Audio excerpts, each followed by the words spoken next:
My journey to this quest for self-sufficiency is taking me far beyond the borders of France.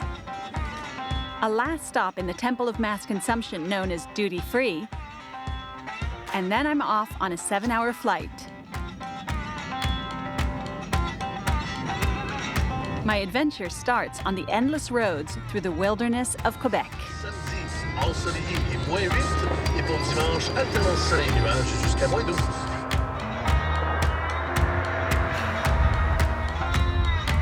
I have come here in winter to see if it is possible to live an ecological lifestyle in such a northerly place.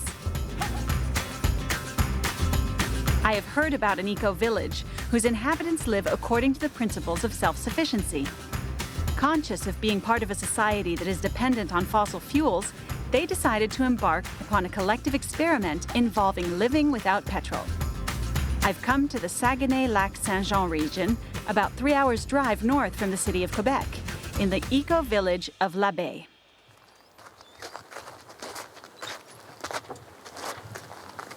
Hey, bonjour, Hello, Patrick. Hi, Muriel. How was your trip? Long, really long. Yeah? It's lovely here. But it's winter. The hamlet of l'Abeille. It's much nicer in summer. But I came to see self-sufficiency in extreme conditions. That's why I'm here. Where are you off to? I was going to see the animals. Would you like to join me? That's a great place to start. Let's go. Okay.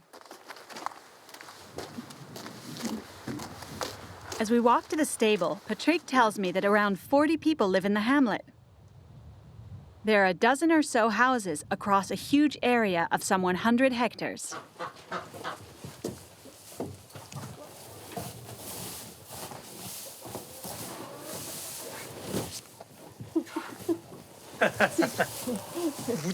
This is Buttercup. Buttercup. I have 3 goats, a cow, a donkey, and a sheep, along with a few chickens. That's all I have for now. It's like a little nativity scene. Yes, you could say that. I come by every morning to take care of them, and it keeps me in touch with raising animals and winter farming, because otherwise, we don't have much connection with all that because of the snow. You didn't used to be a farmer? An animal breeder? I have multiple jobs, in fact. I do several things at the same time. I'm a teacher, I teach about renewable energies, I do research into renewable energies. I mainly do that in winter, because in summer, I'm on the farm taking care of the animals and production. I grow cereals, I make hay to feed the animals, and we grow vegetables, of course, as well as having a few fruit trees.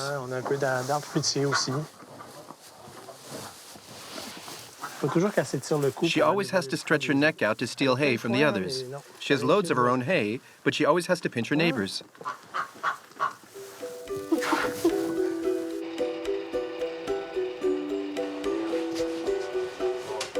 At first glance, Patrick seems to me to be a man of the earth.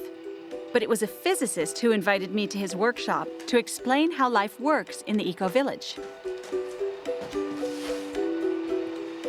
It's like a village in here, which is almost normal in a way, because we've brought people together who want to do certain things, who want to be involved in society and don't want to be marginalized.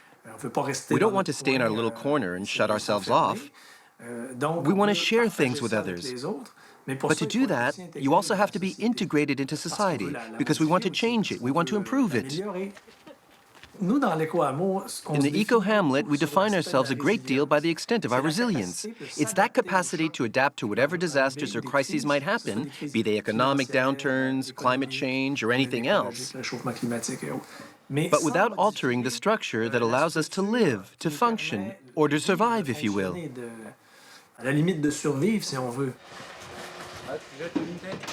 Within this resilience, there's a lot of expertise involved.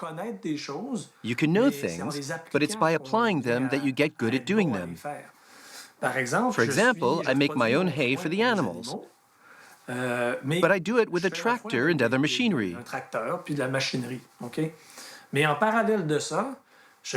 But in parallel, I still do manual scything in order to keep it up and improve my technique so that if one day I need to make hay without machinery and without petrol, I can.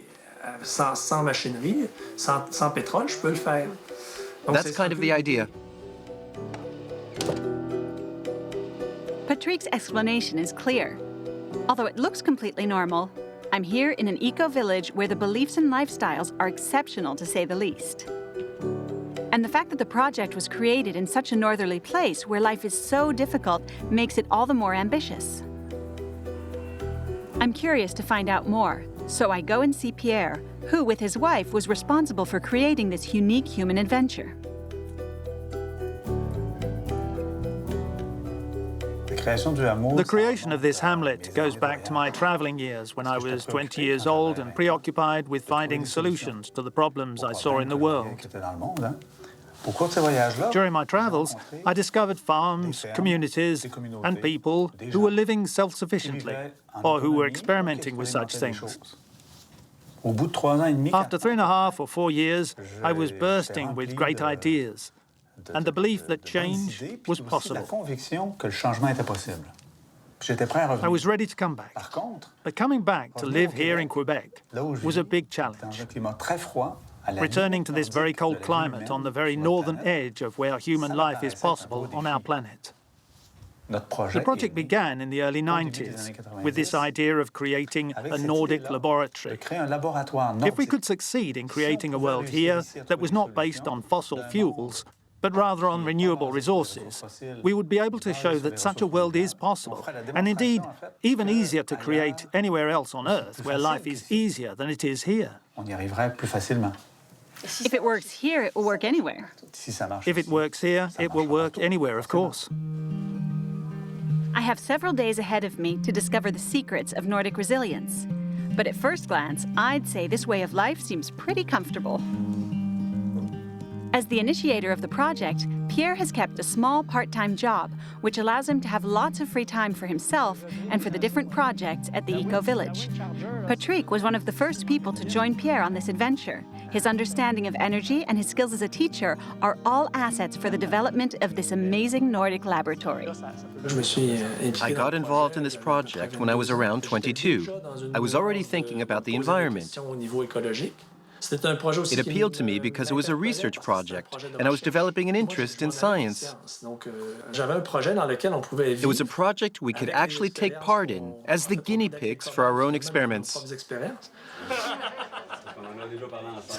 This notion of a laboratory is important because we wanted to set up a project that would be a research facility with a significant scientific dimension.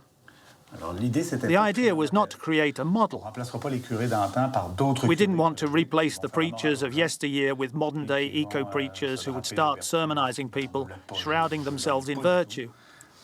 No, that wasn't our game at all. And that's the advantage of calling it research. It's a path taken by people who are completely normal human beings. Not a naive, idealistic, impossible societal project. Rather one that is serious and which makes sense. The aim is to start thinking about land use in order to be able to protect it in perpetuity for a particular vocation. To bring suggestions as a group about what this territory is going to be used for, no matter who wants to use it. So let's say if there's some that's going to be used for grazing, for example, then for the next 150 to 200 years, it's going to be used for grazing regardless of who owns it.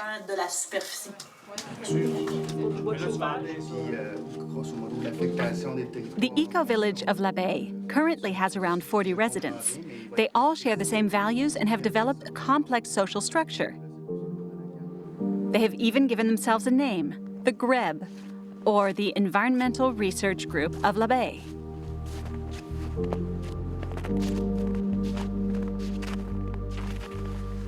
It's my first night in my little cabin in the eco-village. I'm wondering about how we might project our Western ways of life into a near future, inevitably one without petrol. Would it be different depending on where one lives? I know that I will find some of the answers to my questions in the next few days.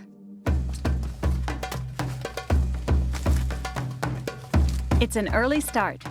Just like me, my recording equipment has to be prepared to work in difficult weather conditions. My cameras are kept warm in an insulated bag, and I head off to meet Marie-Thérèse for the morning milking of the goats.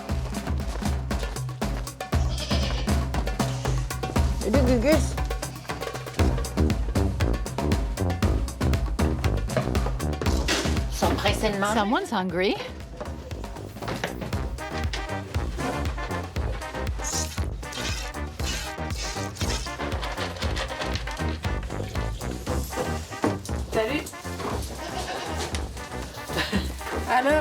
Do you want to try, Muriel? Yes, please.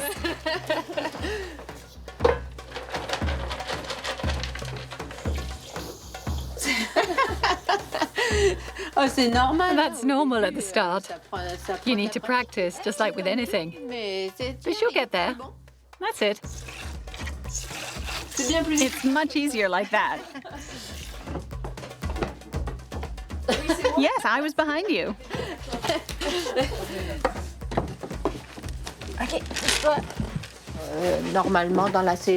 Usually in the season, we milk them morning and evening. And we feed them morning and evening too. And we make sure they always have fresh water. Every day, all year round. That's right. How old is he? About a week. A week? He's big for just a week old.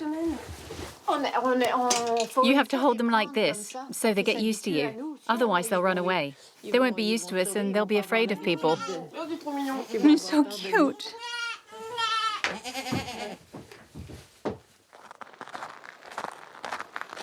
Marie-Thérèse is Pierre's wife. She's an expert in vegetable varieties suited to cold climates, and her contribution to the collectivity in the eco-village is mainly in terms of food. She's French and was 27 when she joined Pierre in this project to create a Nordic laboratory. At the start, we did a lot of gardening and a lot of experimenting. We did a lot of experiments with cereals, pulses, all kinds of vegetables. And after that, we knew what worked and what didn't. And there are always new discoveries. I've always done a lot of experiments because there's always something new I want to try. And I focus a lot on winter vegetables that we put in the cellar because the winter is long here. So it's a garden that produces a lot in summer, and after that, the garden is in the cellar? Yes, you might say that.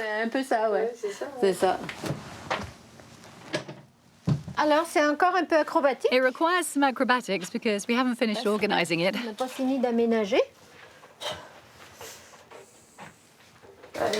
I'll follow you. Winter in Quebec lasts for many months. 8, let's say. The vegetables aren't ready in the garden before the end of June or early July.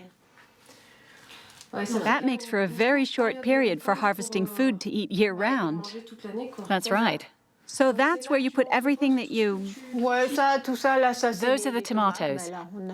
We've eaten quite a lot of them already. Those are all lacto-fermented vegetables. We've eaten quite a lot of those as well. There are savory herbs, green ketchup. We don't have much canned stuff because I'm more focused on storing fresh vegetables. Mainly root vegetables like carrots, swede, beets, lots of different kinds of beets. Then there are parsnips, Jerusalem artichokes, celeriac, and after that, there are potatoes, of course. And I also keep salads. One salad that keeps very well is chicory, sugarloaf chicory. It grows in the garden in the summer, and I pull it up in the autumn before the snow cover comes. And I replant it in a bucket with damp sand in the bottom. And you get to keep it for a long time like that? That's right. It's early March now, and they're starting to decay a little. There are some brown leaves on the outside, but it's still fine in the middle. You can see it's still yellow, and there's lots to eat there. It's the same with the celery. And it's really good to eat because it's more tender, because it's white. It's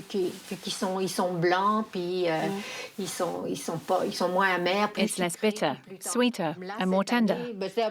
This year is the first year I've had vegetables to sell because I had some left over. There are people from the eco-village who are pleased to have the opportunity to buy them. Are there any vegetables that you've bought? No. You never buy vegetables. No, never. It's amazing. That's homegrown in a jar, homegrown in a big jar, picked and cooked at home, laid at home. So how come there's popcorn? That's Pierre's. Nothing to do with me. Marie-Thérèse, tell Muriel that I don't buy it very often. Tell her.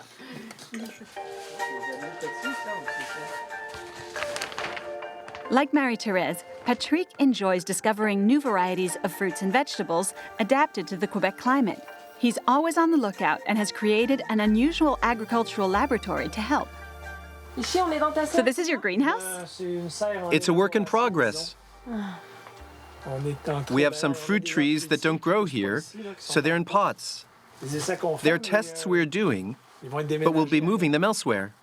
The apricot trees are in full flower now. There are figs, peach trees, quinces. This is an Asian pear. And what's this technique? You put snow on them? Yes, we put snow on them to water them. That's strange. Is that some kind of Quebec technique? I don't have water in the building yet, so we're using snow to water them gradually. The snow melts slowly and waters the trees. It's a bit like drip feeding them, only here it's with snow. And what's that room behind? This is the sewing room.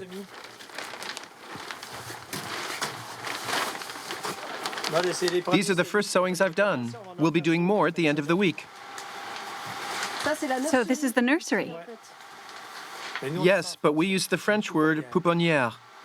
We have onions and celery, some lettuces, tomatoes, and peppers.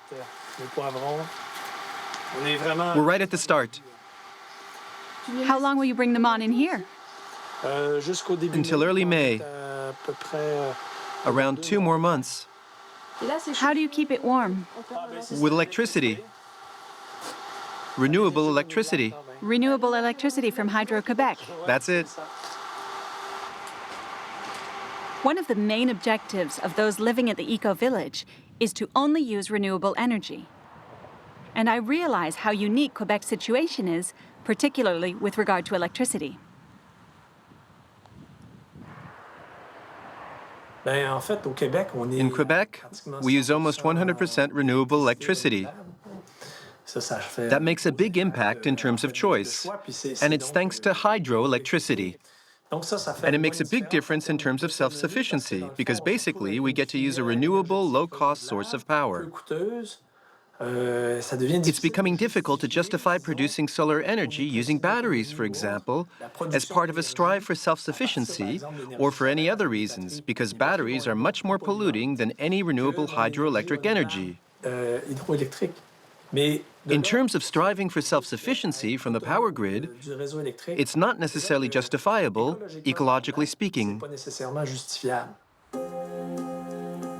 As part of their shared desire to reduce their dependence on polluting fossil fuels, the issue of petrol is the primary concern of every resident, and Pierre in particular. In Quebec, there was a population boom in the 20th century. And that oil-driven population boom led to humans occupying pretty much all of the space that is occupied today. Until the 1970s, North America was a huge oil producer. They say that the US was the Saudi Arabia of the world. Gasoline cost nothing here. Energy was never a problem, and this extraordinary energy was oil. We talk about it in the past now because we know we passed the conventional oil peak in 2006. So we'll be living for the rest of the century in a world that is suffering an energy shortage because fossil fuels account for 85% of the world's energy. The issue of a world without oil is sometimes an opportunity to bring together the inhabitants of the eco-village for film screenings and discussions. And with the oil peak hanging over our heads, that's kind of where we're heading now. I think that kind of explains how Cuba got over it. I really loved it. Isetis watched it too. Marie-Thérèse 3 or 4 times, maybe 5. I must have seen it at least 10 times.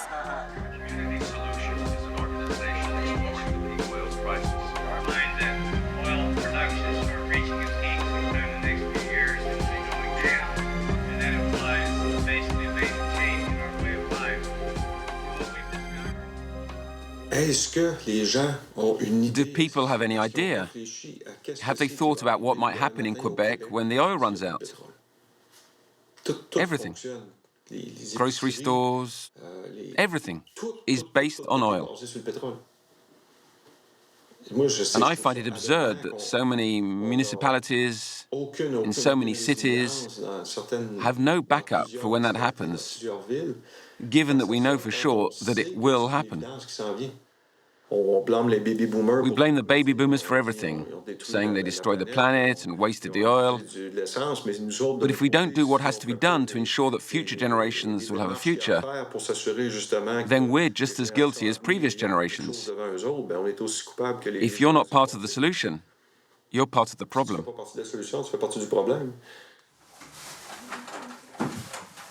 David and Stephanie are relative newcomers to the eco-village, and it was a series of realizations that brought them here.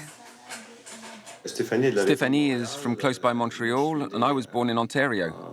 We met at engineering school. We already made compost, but we didn't really think about stuff, and we were still living like everyone else. This is a land of skidoos, of motocross and all that stuff. We were living a consumer lifestyle. You buy a motocross bike, and a year later, you're bored with it, and it stays in the garage. You think of something else, you always want bigger, always more. Then it was quads, and we'd go out and play on those. Then another year later, and they're gathering dust. Then at some point we thought, no, that's not right. We want something else from our lives. We weren't going to wait until we got to experience the kind of simple things we wanted in life by chance. We decided to actually do it. That's how it happened. We started looking for places to live. And the Greb was based on an oil-free and much simpler life. We combined modern house-building technologies using healthy materials. Then we tried to make the smallest house we could without it being too small for our needs.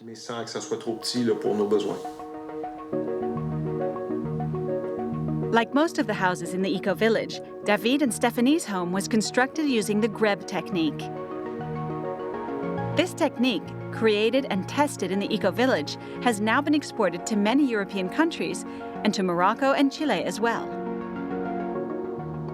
The straw bale construction technique, known as the Greb technique, uses a double wooden structure.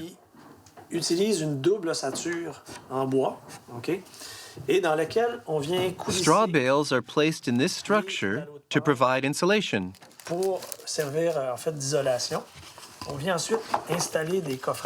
formwork is added on each side like this, so it can pour mortar into the space between the framework and the straw, and around each piece of wood. This allows us to build a very solid wall that is very resistant and highly rigid. We have the straw, the wood, and the mortar. It's like a combination of all 3 little pigs' houses into one. Once the mortar is poured, you can take away the formwork and then move it up to construct several floors of bales. This is Greb mortar that goes between the wood and the straw. It's 1 part cement, 1 part lime, 1 part sand, and 4 parts sawdust. It's a little lighter and more porous, which allows humidity to move through the wall. So the walls can absorb the damp and release it. Patrick was the first to test this construction method, which he invented in part. Using mainly natural materials that are found close by, this technique offers great insulation, allowing for a significant reduction of the energy consumption of each home. Then another gift from nature is creatively used for even more energy savings: wood. We've designed alpine houses here, but it was the form that came out of the function. The stove here was designed with the house. It's integrated. The project was a global one. And the masonry stove is the only source of heat for the whole house. You use it to heat a large part of your water, too. Do you cook with the stove as well? We do, because behind it there's a bread oven. And there's a masonry cooker as well, which is connected to the stove. And you can warm your bottom. We certainly do. It's great. You can lie down and take a siesta. Loaded on average, just every 2 days, this huge masonry stove releases constant heat that keeps the house at a minimum of 19 degrees Celsius, even when the temperature outside averages minus 20 degrees and can even plummet down to minus 40 degrees. In regular stoves, this is the only combustion zone. Whereas in this one, there are two. There's the first combustion zone there and a second. This allows all the gas that is emitted from the first combustion to burn again in this second chamber here. The benefits are twofold with this system. It's more efficient, we get more energy from the wood we burn, and on top of that, there's no pollution. Masonry stoves don't need high-quality wood. You can put whatever you want in it. You can burn dead trees, varieties that are not good for forest management or gardening and that you want to get rid of. And when you clear out the forest, you stimulate growth. The more wood we use from the surrounding forest, the more we stimulate growth. We are managing it, and we can use the wood we clear out. This makes the masonry stove the perfect partner for local forest management. If you applied the 3,000 kilowatt hours that we use to the whole of Quebec, rather than 30,000, 30,000 with a maximum of 2 or 3 people at home, that's colossal. But if everyone did it, wouldn't we use up all of the forest in Quebec? That's why we're so lucky in Quebec. You couldn't deforest Quebec. There's a lot of wood.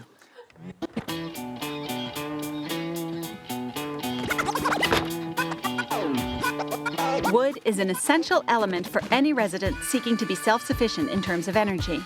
As such, every woodcutting session provides an opportunity to work together and have some fun.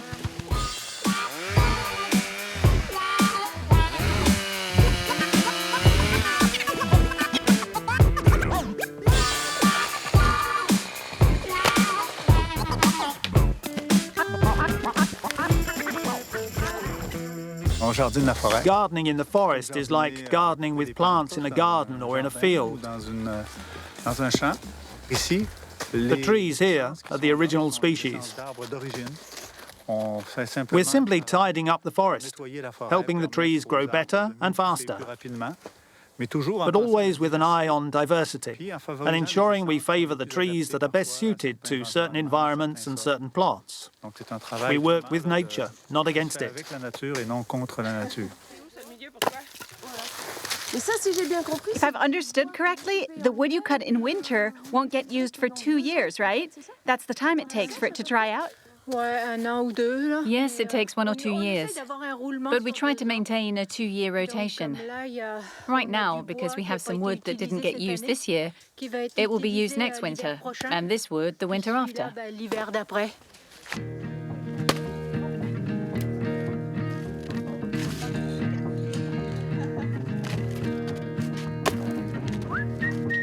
Julien uses a chainsaw, but also a handsaw to help group cut the remaining branches.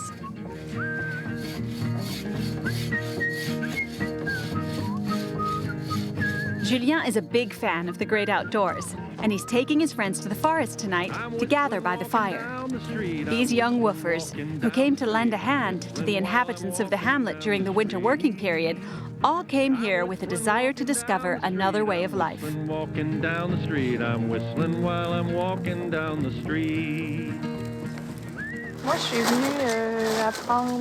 I came here to learn about vegetable growing. People are living together very well here, with as little reliance on external resources as possible. And I was curious to come and see how that worked. We'll see where all that takes us. I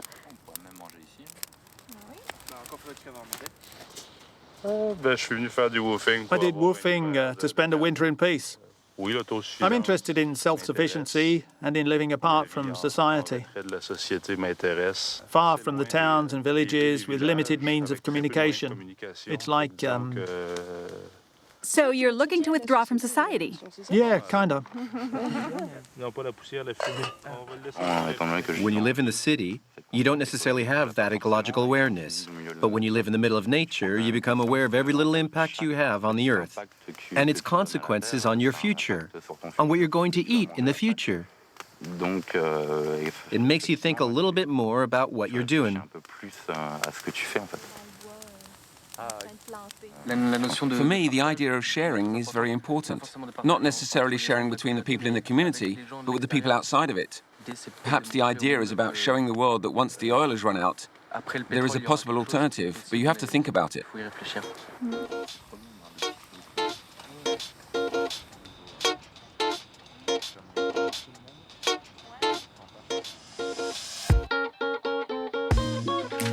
Welcoming young woofers is a key mission for the eco-village's residents, in order to share their knowledge with as many people as possible, and with young generations in particular.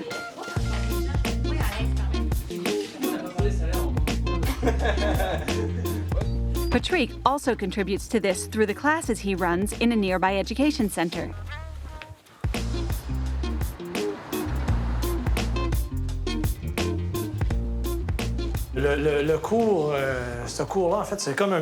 This class explores what you might call energy philosophy. The idea is to talk about everything involving energy. The climate, climate change, and the environment, and also the solutions to those issues, finding ways to do things differently. Which is why we spoke about sustainable development this morning with Olivier. Opportunities are created by crises. We were talking about the oil peak.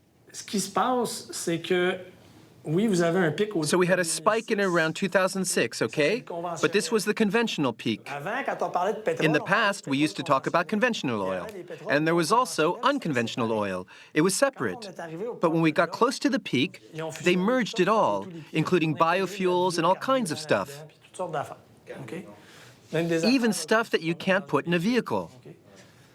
So the graph just kept going like that, and it feels like we haven't hit the peak yet. But they're just spreading it thinner and thinner.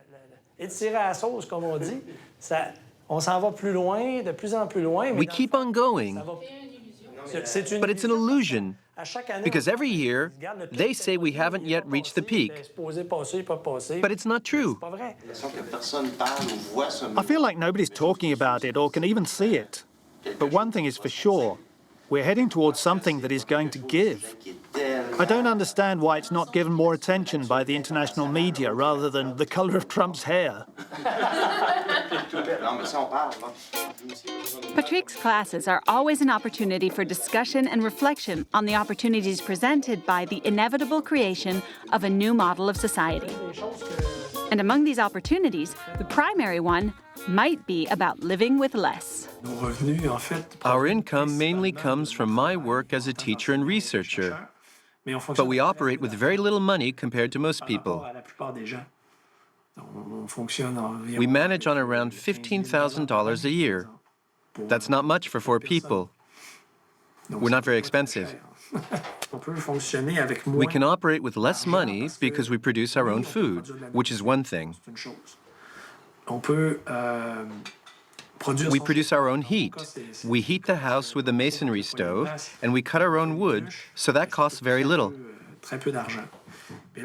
And then when it comes to house building, that's where we really save a lot, because plumbers, electricians, and the like cost a lot of money. If you do part of the work yourself, you save a huge amount of money. So the experience we accumulate allows us to be even more autonomous. Self-sufficiency isn't just about food. La paille avec du mortier des 2 côtés. Il y a une structure bois ici, là. Ça, c'est la structure qui supporte toute la maison.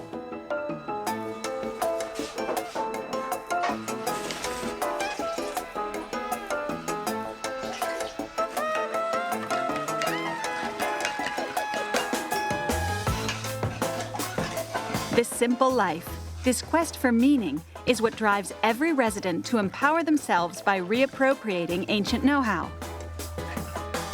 As soon as they arrived in the eco-village, David and Stephanie got fully on board with this new lifestyle, despite it being very different from the one they had previously known.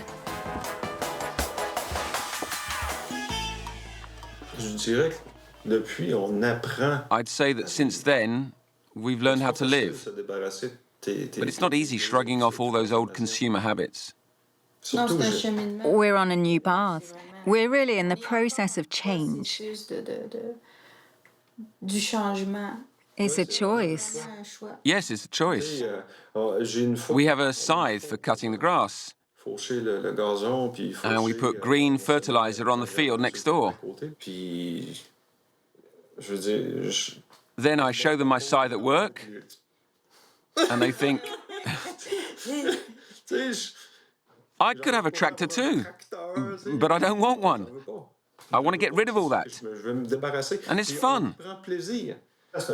Is physical exercise. All these people who go to the gym because they're not in shape, and we don't even need to go.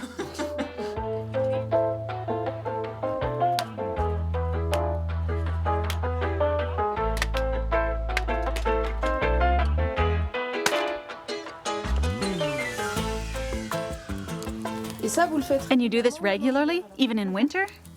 Only on days when it's not too cold. We tried it in temperatures of around minus 20 degrees Celsius with wind, but not anymore. It's a bit too cold.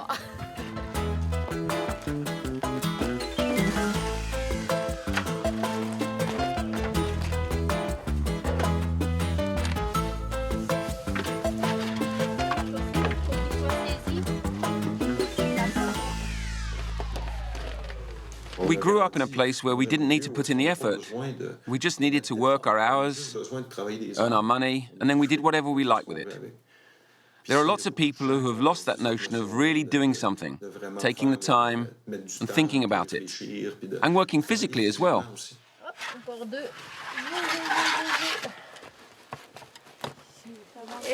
That's it. All done.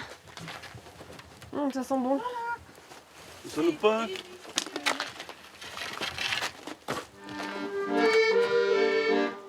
Achieving fulfillment in the collective whilst ensuring one's personal fulfillment is both a balance and a source of satisfaction sought by each member of the eco-village.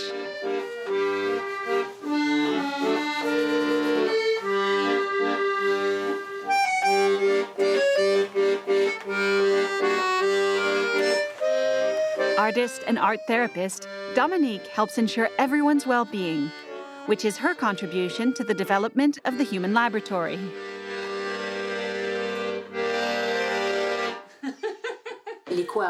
The eco-hamlet was created in 1990, so it's a place with very deep roots, and it's a place for living. It's not outside of the world, but it's not quite the norm. Something that's possible. When people come here, I can see that they experience something, that they are a little bit changed and they want to return. There's something about the place, something more than us. So there's nothing more wonderful in the world than to be able to invite people to come here in a process of creative therapy.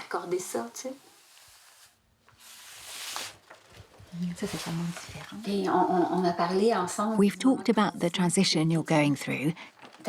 You just have to carry it inside you and take deep breaths.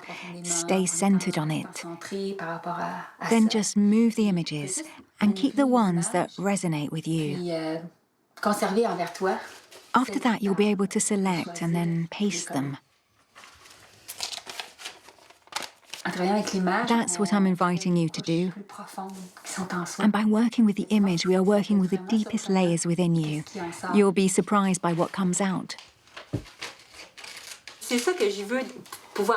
I want to be able to welcome someone and then get them to play, take them so far away, like in their childhood, so that afterwards they feel less burdened to move forward in life. We human beings live in a society where we are traumatized every day by the stress of performing, succeeding, making sure our children have a place in the world and all that. We are traumatized and stressed, and we are grieving for our planet. Yes, there are things that will get fixed, maybe. But when? But we are told that it's broken, so we're a little traumatized, and this stress weighs down on us.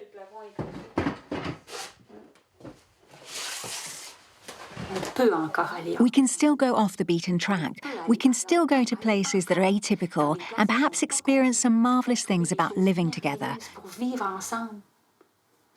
I don't like life when it's normalized because the most beautiful things we have are abnormal. Dominique is an extremely sensitive person who has developed her business in the place where she lives, so she is always there for her children. She has been with Patrick for 15 years, and together they have 2 boys, Fabrice and Valois. She met Patrick soon after arriving in the eco-village. It was lovely because he was really at the source of the energy. The energy in his body, going to fetch the water, keeping us warm, cutting logs every day. He lived with the birds pecking on the roof in the spring. It was a pretty romantic picture. When you have all that education in physics and electrical engineering, and then you end up in a little house like that, let's just say his parents were a little upset.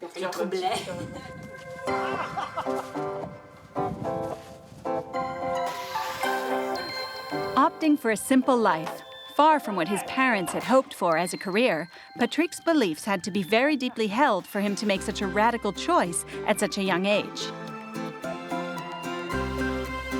The question of education, one that concerns every family, also arose for Marie-Thérèse when she came to the eco-village. What's it like raising 4 kids in this lifestyle? Well, we do homeschooling. Was that a choice, or because it's more complicated here? I didn't think of it at first. I didn't even know it could be done. I didn't even know that some people were homeschooled. Then some of our friends were doing homeschooling and they told us about a method, and we started doing it with Marie. And then we just carried on. I guess that makes it a choice. They've grown up with all the discussions with Patrick and the others about global problems and all that. And they know that this is why we eat this and why we do that. They understand the logic. And now the issue is even bigger. And everything is at crisis point. So it's even more normal for them to be moving in this direction. Shall we cut it? Is it time to taste it? Yes. With butter. That's how it should be eaten. No, you could have it with something else, like jam. Isatis is David and Stephanie's daughter. She's 19 and was raised by the principles taught by her parents. An education that has left her with some very special awareness. The craziness of today's consumers. It's driving me over the edge. You go into a store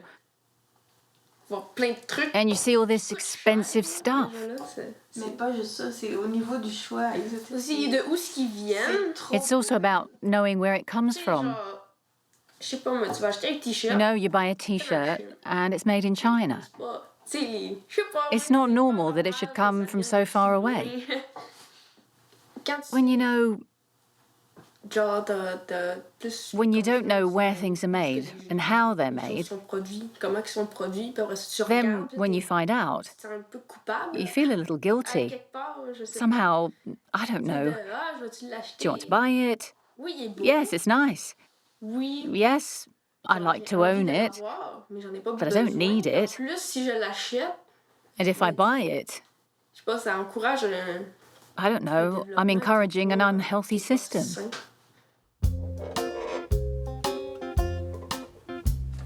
Dominique and Patrick's son Fabrice is 13 and goes to the local school. Like all children of his age, Fabrice goes out, has friends over, and spends a lot of time in front of his computer. He's a child like any other, except that he already has a very clear idea of what ecology means.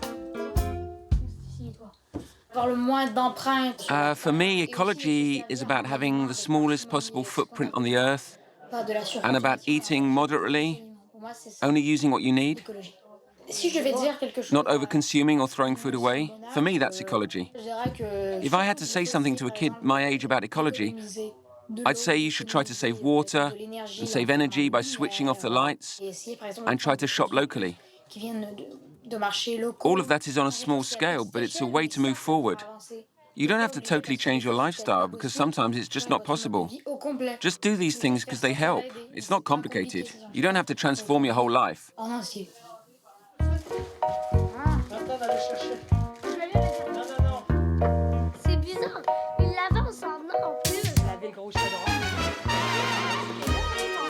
Whether they grew up here or experienced something different before coming here, all the inhabitants of the eco-village of all generations share the same philosophy of life. This essential experience suggests a model for society that to me seems lucid, clear-sighted, and filled with hope for the future.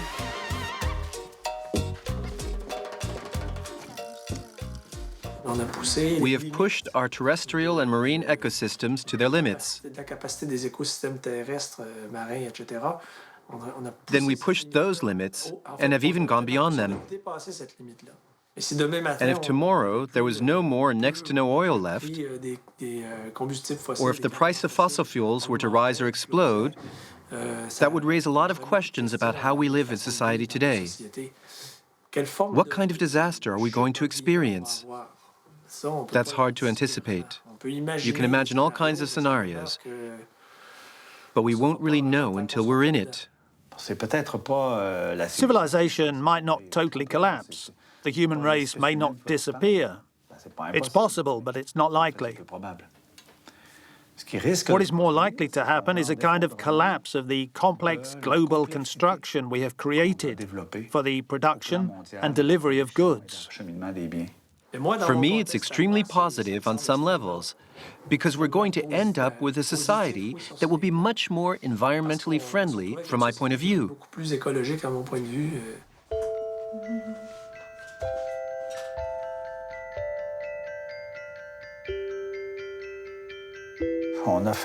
We've done a lot of research here, and we've made some discoveries of which we're very proud, which have allowed certain techniques to be adopted around the world.